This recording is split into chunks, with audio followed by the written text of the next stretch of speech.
अभी आपके बात ले रहे हैं। आपका नाम? मेरा नाम अख्तर हुसैन खां है और मैं टाउन मंडी कमेटी का मेंबर हूं।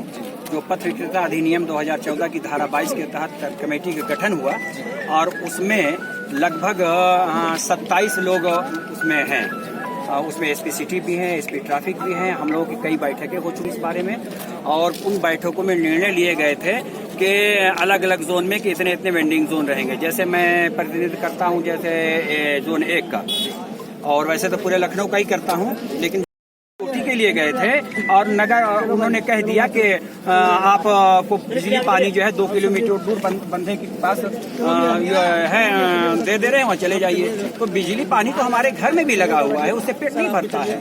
आज ये प्रोग्राम यहाँ पर इको गार्डन में हो रहा है जो कोटपा को लेकर है। कोटपा एक कानून ठीक है, लेकिन उस कानून का भी सही इम्प्लीमेंट नहीं हो रहा है।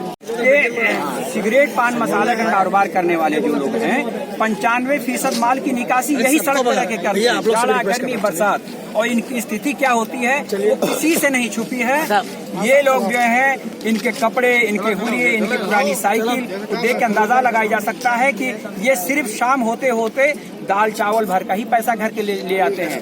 और जो मेन इसके कारोबारी हैं, जहाँ पे मैं कहना चाहूंगा उसको आप नोट करें और सरकार तक ये बात जाए और आईटीसी कंपनी तक ये बात जाए। सारी बात यहाँ से सरकार तक ही पहुँच रही है। आप जो कहना तो अब आईटीसी तक एक बात पहुँचाना मैं चाह रहा हूँ कि उनका जो कारोबार करोड़ों में नहीं अरबों खरबों में एक लखनऊ शहरी में हो रहा है, इसी तरह प्रदेश में हो रहा है, देश में भी हो रहा है।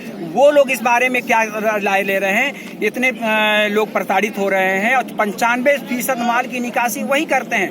कोई भी पक्का दुकानदार पक्की दुकान लेके बैठा है 50 लाख 1 करोड़ का, वो 10 रुपया 12 रुपया 8 रुपये का सिगरेट नहीं बेचता है।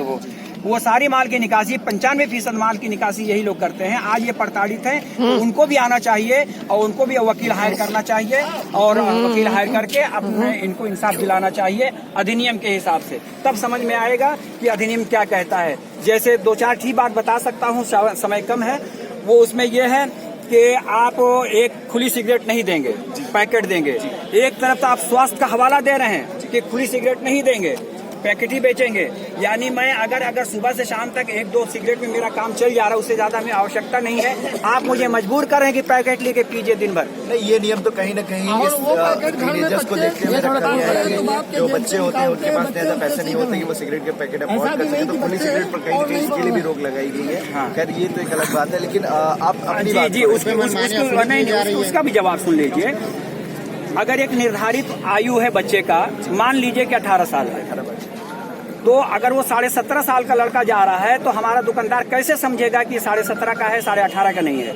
और अगर उसका दोस्त जो 18.5 साल का है वो तो ले लेगा और लेकर अपने दोस्त को पिलाएगा, ये इम्प्लीमेंट कैसे होगा? ये इसके लिए सरकार को सोचना चाहिए। क्या उन्होंने कोई मजिस्ट्रेट या कोई डॉक्टर तय कर रखे हैं हर दुकान पे कि जो सिगरेट लेने जा रहा है इसकी क्या उम्र है उसको तय कर लिया जाए, तब इसको दिया जाए?